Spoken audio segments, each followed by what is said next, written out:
Au jardin du Luxembourg, j'ai trouvé mon fils assis sur un banc avec mon petit-fils et 3 valises, tout ce qu'il possédait. Je m'appelle Thomas Bernard, et ce jour-là, l'air frais d'octobre à Paris semblait plus lourd que d'habitude. J'ai demandé à mon fils. « Pourquoi n'es-tu pas au bureau ?» Il a baissé les yeux. J'ai été licencié. Son beau-père, Charles de Montfort, lui avait dit. Notre sang ne se mélange pas avec des gens comme eux. J'ai souri, non pas de joie, mais avec une froideur glaciale. Nathan était prostré, les épaules voûtées, tandis que Lucas, mon petit-fils de 4 ans, shootait dans les feuilles mortes avec ses baskets lumineuses. Monte dans la voiture, ai-je dit. Ce soir, cet homme allait apprendre qui possédait réellement l'échiquier sur lequel il pensait régner en maître. La mâchoire de Nathan s'est contractée. Licencié ce matin. Charles a dit que notre lignée n'était pas digne de la leur. Ces mots flottaient dans l'air froid. 3 ans de déjeuners dominicaux. 3 ans à regarder Charles de Montfort expliquer la différence entre la vieille noblesse et les parvenus, entre ceux qui sont bien nés et les autres. J'avais répertorié chaque insulte. Cette fois, la ligne rouge était franchie. Je n'ai nulle part où aller, a murmuré Nathan d'une voix brisée.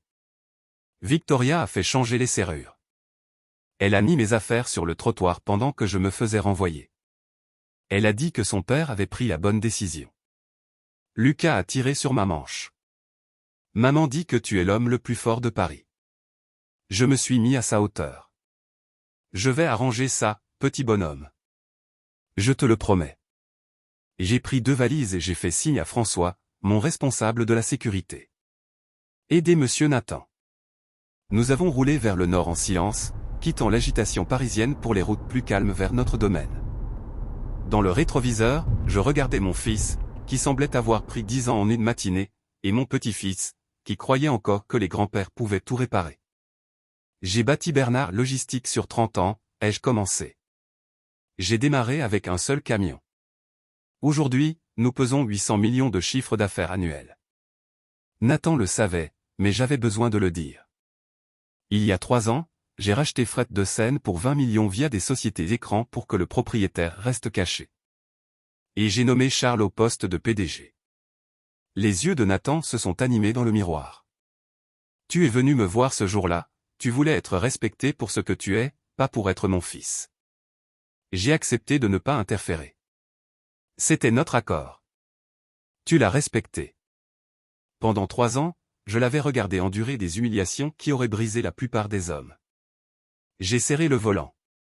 Mais Charles ignore une chose, ai-je ajouté, la voix basse. Fret de Seine ne lui appartient pas. Il ne lui a jamais appartenu. Chaque fiche de paie qu'il a signée, chaque insulte. Tout cela se passait dans une entreprise qui m'appartient. Il travaille pour moi depuis le début. Un silence s'est installé. Pourquoi m'avoir fait subir ça ? A demandé Nathan. Parce que tu me l'as demandé. Tu avais besoin de savoir que tu pouvais tenir seul. J'ai croisé son regard. Mais l'accord est mort quand je t'ai vu sur ce banc. Les grilles de notre propriété de Chantilly sont apparues. Nous étions à la maison. Qu'est-ce que tu vas faire ? A demandé mon fils. J'ai souri. Un sourire sans chaleur, celui que j'arborais avant de conclure des contrats qui ne laissaient rien à l'adversaire. Charles voulait jouer avec les lignées. Il allait apprendre qu'en France, dans mon monde, seule la puissance compte. Il venait de déclarer la guerre à la mauvaise famille. Il ne savait pas que je payais son salaire, ni que je pouvais tout lui reprendre d'un seul coup de fil. Le règlement de compte commençait. Chaque dimanche depuis 3 ans, j'avalais les insultes en même temps que le vin hors de prix, tout en accumulant des munitions. Pendant que Nathan installait Lucas à l'étage pour la nuit, je m'asseyais dans mon bureau et laissais mon esprit dériver vers ses rituels hebdomadaires au domaine des Montfort. C'était à Chantilly. Colonne de marbre blanc, et taillée au millimètre, une salle à manger sous des lustres en cristal et une table de 12 couverts qui n'en recevait jamais que 5. Charles en bout de table, Victoria à ses côtés les yeux rivés sur son iPhone, Nathan face à sa femme les épaules tendues, et moi à l'autre extrémité assez proche pour tout voir, assez loin pour être ignoré. Ce premier dimanche, il y a 3 ans, Charles avait saisi le verre de Nathan pour le décaler de 2 cm. On tient un grand cru de Bordeaux avec respect, Nathan, avait-il lancé de ce ton mielleux qu'utilisent les riches quand ils prétendent être utiles. Par le pied, jamais par le calice. Les détails trahissent l'éducation. Ou son absence. Nathan était devenu rouge vif. Oui, monsieur. Victoria n'avait même pas levé les yeux de son écran. Elle ne l'a jamais défendu. Pas une seule fois en 3 ans. Moi, je coupais mon canard avec précision et je ne disais rien. Chaque semaine apportait son lot de corrections. Sa posture, son choix de cravate, son diplôme d'une école de commerce de province face au HEC de Charles. Chaque commentaire soulignait que certaines personnes ne comprendraient jamais les nuances de la haute société française. 3 ans à voir la lumière s'éteindre dans les yeux de mon fils. Mais j'avais promis de ne pas intervenir. Alors j'observais, je mémorisais, je montais mon dossier. Puis, il y a 6 mois, quelque chose a basculé. Les rapports trimestriels de Fret de Seine arrivaient avec une semaine de retard. Dans la logistique, c'est une éternité. Quand j'appelais la comptabilité, on me bégayait des excuses sur une mise à jour du logiciel. Je n'y ai pas cru. 3 mois plus tard, Victoria a cessé de répondre à mes appels. Avant, elle gardait les apparences, espérant des cadeaux de luxe. Désormais, c'était la messagerie. Nous sommes à une soirée, nous voyageons, nous nous reposons. Un mur s'était érigé en renou du jour au lendemain. Mais le moment où j'ai compris que la situation était grave, c'était il y a une semaine. Nathan est passé à mon bureau, près de l'Arc de Triomphe. Il était livide, des cernes profonds sous les yeux, son costume semblait flotter sur lui. Il avait fondu. Juste beaucoup de travail, papa. La clôture du trimestre. Je savais que la clôture d'un trimestre ne détruisait pas un homme à ce point. C'est alors que j'ai remarqué son poignet. La Rolex Daytona que je lui avais offerte pour ses 30 ans, un modèle en platine à 50 000 €, avait disparu. Où est ta montre? Nathan a remonté sa manche précipitamment. Chez le bijoutier, le fermoir était lâche. C'était un mensonge flagrant. J'avais acheté cette montre, le fermoir n'avait jamais été lâche. Nathan est un maniaque avec ses affaires. Cela ne signifiait qu'une chose. Il l'avait vendue ou mise en gage. Un homme ne se sépare pas d'une telle montre à moins d'être désespéré. Dès que Nathan est parti, j'ai appelé François Morrison. Audit complet de Fret de Seine, chaque transaction depuis 6 mois. Et François découvre ce qui se passe chez les Montfort. Discrètement. Compris, monsieur Bernard. 24 heures plus tard, François entrait dans mon bureau avec des informations qui allaient tout changer. Mais c'était le jeudi matin, quelques heures seulement avant que je ne trouve Nathan sur ce banc au jardin du Luxembourg. Les signes étaient là depuis le début. Rapport tardif, appels évités, la montre disparue, l'assurance croissante de Charles. L'assurance d'un homme qui pense avoir réussi son coup. Il n'avait aucune idée que je regardais, que j'attendais, et que chaque insulte, chaque mépris, chaque commentaire arrogant préparait une chute qu'il ne pouvait même pas imaginer. La vérité allait éclater, et elle exigerait son prix. Ce soir-là, François Morrison est entré dans mon bureau avec un dossier noir. Le noir signifiait une action immédiate requise. Vous devez voir ça, monsieur Bernard. Il a ouvert le dossier sans cérémonie sur mon bureau. La première page était un rapport de police déposé à 13h15, quelques heures seulement après le licenciement de Nathan. Le plaignant. Charles de Montfort. L'accusation.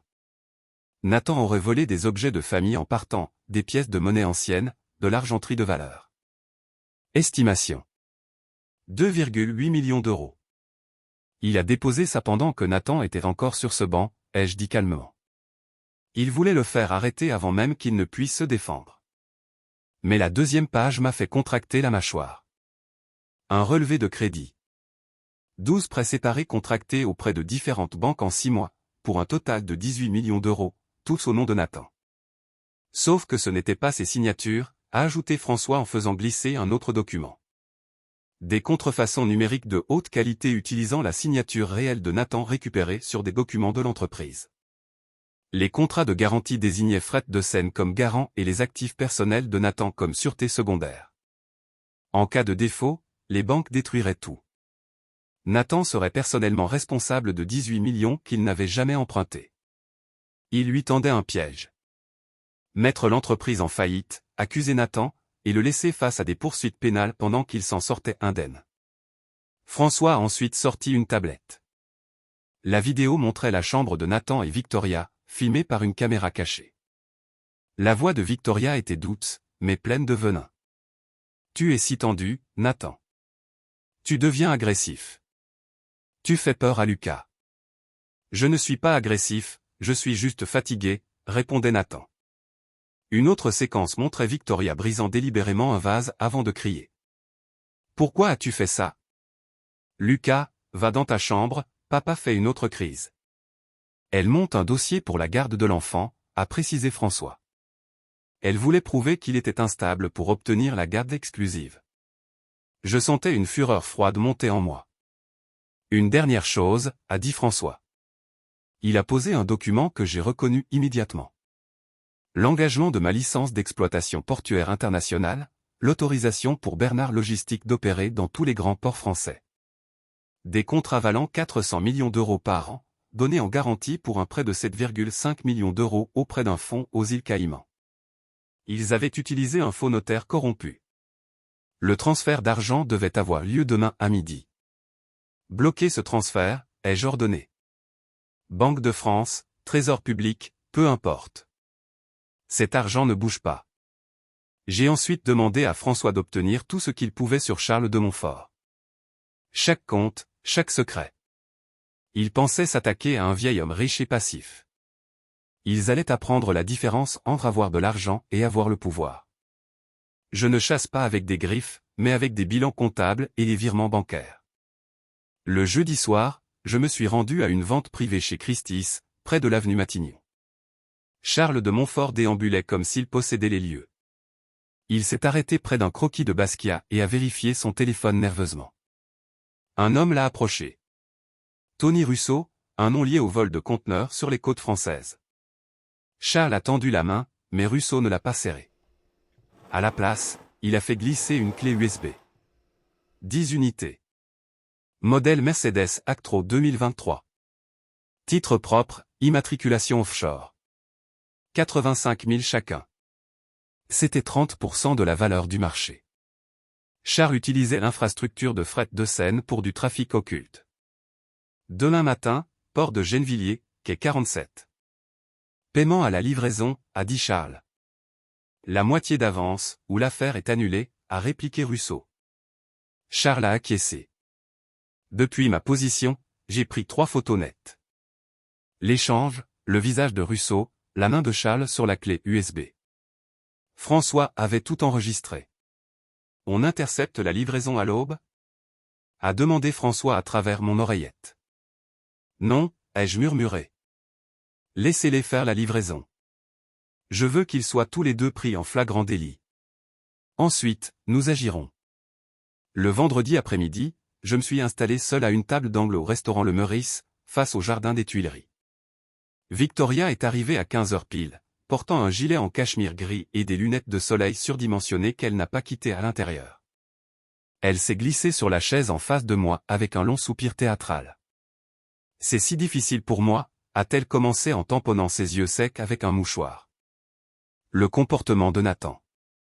Je n'aurais jamais imaginé qu'il devienne aussi instable. Je n'ai rien dit, je l'ai juste observé. Je veux que cela se règle discrètement, pour le bien de Lucas. Elle s'est penchée en avant. L'appartement de l'île Saint-Louis, celui à 4,5 millions. Cède-le-moi et je retirerai les plaintes. Nathan pourra rester libre. J'ai laissé le silence s'étirer, regardant son masque glisser légèrement pour révéler l'avidité derrière le chagrin. C'est ma maison, ai-je dit, injectant juste assez de peur dans ma voix. C'est tout ce qu'il me reste. Alors tu perdras ton fils aussi, a-t-elle lancé froidement en posant un document sur la table. C'est un acte de donation, par un accord transactionnel. Pas d'avocat, pas de traces. De l'extorsion pure habillée de jargon juridique. J'aurai besoin de temps, ai-je murmuré. Tu as jusqu'à demain 10h, a-t-elle coupé en se levant brusquement. Dès qu'elle est sortie, la voix de François est revenue dans mon oreillette. On a tout enregistré. Extorsion, coercition et complot. J'ai alors appelé James Thornton à la Manhattan Capital Bank, version française. Racheter chaque dette de Charles de Montfort d'ici demain matin. Je veux posséder sa vie. Le samedi matin à 10 h, ma guerre est devenue une conquête. James m'attendait avec une pile de contrats. Racheter des créances douteuses à ce volume est risqué, a-t-il prévenu. Ce n'est pas un investissement, c'est un outil, ai-je répondu. J'ai signé pour tout. L'hypothèque du domaine de Chantilly, 3,2 millions, les prêts pour la Bentley et le Range Rover, et même les 7 comptes de carte de crédit de Victoria, totalisant près de 200 000 €. Puis les lignes de crédit de Fret de Seine. 12 millions de découverts. Si l'entreprise fait défaut, vous pouvez tout saisir. La boîte, leur maison, leurs biens, a conclu James. Parfait, ai-je dit. À midi, j'ai ordonné le gel immédiat de tous les comptes liés à Charles. À 14 h, François m'a informé que le transfert au Caïman était bloqué par le Trésor pour soupçon de blanchiment. La licence d'exploitation restait là où elle devait être. Avec moi. À 17 h, dans une suite privée du Plaza Athénée, j'ai ajusté ma cravate. Quelque part en ville, Charles de Montfort enfilait son smoking, répétant son discours de remerciement pour un prix qu'il pensait mériter. Charles se prépare pour son couronnement, ai-je dit à François. Il ne réalise pas que le trône est déjà vide. La soirée allait commencer. 300 invités. Tout le gratin de Paris. Laissez-les regarder, ai-je conclu. Le monde de Charles de Montfort allait s'effondrer. Pas dans un murmure, mais dans un fracas judiciaire. La salle de bal du Plaza Athénée scintillait comme un écrin à bijoux, l'endroit idéal pour briser les illusions. Depuis ma loge privée, derrière les rideaux de velours, j'observais l'élite parisienne s'installer. Tout brillait d'une respectabilité de façade. Charles de Montfort se tenait au centre, dans un smoking Tom Ford bleu nuit, acceptant des félicitations hypocrites. Victoria, en robe pourpre, affichait un sourire figé. Mais l'ambiance a changé. Les invités chuchotaient en vérifiant discrètement leur téléphone. À 19 h 55, le portable de Charles a vibré. Je l'ai vu se décomposer. Il tapotait frénétiquement l'écran. Compte suspendu. Motif. Examen anti-blanchiment. Contactez le nouveau créancier. Il a essayé un autre compte. Puis un autre. Erreur. Erreur. Victoria s'est penchée vers lui. Mes cartes sont toutes refusées. Le paiement du traiteur a sauté. Le réseau de Charles se dissolvait à vue d'île. À 20 h pile, les lumières se sont tamisées. Le maître de cérémonie a pris la parole. Mesdames et messieurs, c'est un honneur de décerner le prix de l'entrepreneur de l'année à M. Charles de Montfort. Les applaudissements furent brefs et épars. Charles s'est avancé, chaque pas plus lourd que le précédent, sous un projecteur impitoyable. Alors qu'il saisissait le micro, l'écran LED géant derrière lui s'est allumé.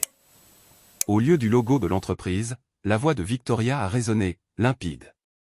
Le vieux fou a mordu à l'hameçon. L'appartement est à nous. Charles s'est retourné, horrifié, en entendant sa propre voix enregistrée 3 jours plus tôt. Et pour Nathan? La réponse de Victoria fut un rire glacial. Qu'il pourrisse en prison. Il doit apprendre sa place. La salle a éclaté en exclamations. L'écran a ensuite affiché les preuves. Relevé bancaire falsifié, signature imitée, ordre de virements offshore. Sur chaque document figurait un tampon rouge. Forgerie, extorsion, fraude. Charles restait pétrifié au podium, son empire s'écroulant en temps réel. C'est alors que je suis sorti de l'ombre. Ce silence de mort, c'était la justice. C'est un mensonge. A hurlé Charles en agrippant le pupitre. Les gardes de sécurité n'ont pas bougé, j'avais racheté le contrat de sécurité de l'hôtel 3 heures plus tôt. Je suis monté sur scène. Cet homme que vous méprisez, ai-je dit à l'Assemblée, a bâti les maisons où vous dormez et a payé le smoking que cet imposteur porte ce soir. J'ai posé 3 dossiers sur le podium. Dossier 1. Avis de liquidation. Fret de Seine m'appartient. Charles n'était qu'un employé que je payais pendant qu'il tourmentait mon fils. Dossier 2. Résiliation de bail. Le terrain sous son domaine de Chantilly est aussi à moi. Voler son propriétaire est une erreur fatale. Dossier 3. Procédure pénale. Le procureur de la République a désormais copie de chaque fraude et signature falsifiée. Tu voulais mettre mon fils en cage, ai-je murmuré à son oreille. Bienvenue dans la tienne. Ses jambes ont fléchi. Il s'est effondré sur le sol de la scène, son smoking bleu nuit froissé sous lui. Victoria a tenté de m'attaquer, mais François l'a intercepté. Il lui a remis une enveloppe. Avis d'expulsion. La police est déjà chez vous. Vous avez 2 heures pour récupérer vos effets personnels. Je me suis tourné vers la salle une dernière fois. Surveillez vos poches quand vous côtoyez ces gens-là. Nathan m'attendait à la sortie. Nous sommes sortis ensemble dans l'air frais d'octobre. Les inspecteurs de la PJ attendaient dans le hall avec des mandats d'arrêt. Je ne ressentais pas de triomphe, juste un immense soulagement. Les prédateurs étaient en cage. La guérison pouvait commencer. 2 semaines peuvent sembler durer 2 ans quand votre monde s'écroule. Charles a été transféré directement en détention provisoire. 5 chefs d'accusation. Faux et usage de faux, détournement de fonds, fraude, usurpation d'identité et association de malfaiteurs. Ses avocats l'ont abandonné dès que ses comptes ont été gelés. Pas d'argent, pas de défense. L'homme qui commandait les conseils d'administration ne commande plus qu'une cellule de 9 mètres carrés. Il a perdu 7 kilos en 15 jours. Victoria n'a pas été arrêtée ce soir-là, car ses crimes étaient principalement civils. Le procureur lui a proposé un marché. Coopérer contre son père et renoncer à tous ses actifs contre 5 ans de mise à l'épreuve. Elle a accepté. Elle n'avait pas le choix. Elle vit désormais dans un studio de 35 mètres carrés en banlieue, le premier endroit qu'elle loue elle-même. À 32 ans, elle apprend à faire sa lessive, à cuisiner et à compter sa monnaie à la supérette. Son dernier sac Hermès est en vente sur eBay. Le loyer tombe dans 5 jours. Nathan a repris la direction de Fret de Seine en tant que PDG, le poste qui lui revenait de droit.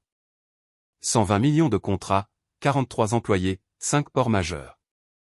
Dès sa première semaine, il a licencié sans hésitation le responsable des achats qui touchait des pots de vin. L'homme effacé qui s'excusait d'exister a disparu. À sa place se tient un homme forgé dans le feu. Aujourd'hui, je suis retourné au jardin du Luxembourg, sur ce même banc. Mais l'homme qui y est assis est différent. Plus léger. En paix. Pas de valise cette fois, juste Lucas qui court après les pigeons, les bras grands ouverts. J'ai versé du café d'un thermos en inox, simple, pratique. Le masque de bâtisseur d'empire que j'ai porté pendant 30 ans est tombé. Je peux enfin respirer. Je n'ai pas seulement sauvé mon fils. Je lui ai transmis un héritage de dignité. Charles de Montfort pensait que le sang et le nom importaient le plus. Il avait tort. Ce qui compte, c'est le caractère, la loyauté et l'amour. J'ai passé 30 ans à bâtir une entreprise de 800 millions d'euros, mais il ne m'a fallu que 2 semaines pour construire quelque chose de plus précieux. Une famille complète. Un souvenir m'est revenu. Nathan a 7 ans, dans l'embrasure de mon bureau. « Papa, tu viens à mon match ?» J'avais répondu. « Pas aujourd'hui, fils. Une prochaine fois. » Il y a eu tant de prochaines fois manquées. « Papy. » Lucas est arrivé en courant avec une balle en caoutchouc. Il a lancé la balle vers moi. Je l'ai attrapée. « Beau lancer, champion », ai-je dit en souriant. Un vrai sourire, pas une expression calculée de salle de conseil. Nous avons passé 20 minutes à jouer. Je lui ai montré comment tenir la balle, comment viser. Il ratait souvent, mais il riait à chaque fois. C'était tout ce qui comptait. Réparer les erreurs, une génération après l'autre. Le soleil couchant a peint le parc de teintes orangées. « Viens, Lucas », ai-je dit en lui prenant la main. On rentre. Ton papa nous attend. Ses petits doigts se sont serrés autour des miens, chauds et confiants. En quittant le parc, j'ai regardé une dernière fois ce banc où tout avait commencé, où mon fils pensait avoir tout perdu, et où j'ai décidé que la famille et la dignité valaient la peine de partir en guerre. C'est là que la guérison a pu enfin débuter. Ne faites pas comme moi. N'attendez pas 30 ans pour construire une famille. Ne laissez pas l'orgueil vous pousser à envoyer votre fils dans une fosse au loup pour prouver sa force. Les meilleures histoires de grand-père ne sont pas celles des batailles financières, mais celles où l'on apprend à un enfant à lancer une balle, où on est présent pour l'histoire du soir. Le véritable héritage se mesure en relation, pas en revenus. La meilleure vengeance n'est pas la destruction. C'est de bien vivre, d'aimer profondément et de rentrer enfin à la maison. Lucas m'attend. Nous avons un match à préparer. Merci d'avoir écouté mon histoire jusqu'au bout. Si elle a résonné en vous, laissez un like, écrivez en commentaire ce qui vous a le plus touché et n'oubliez pas d'indiquer d'où vous venez. Abonnez-vous à la chaîne, de nombreuses autres histoires arrivent bientôt.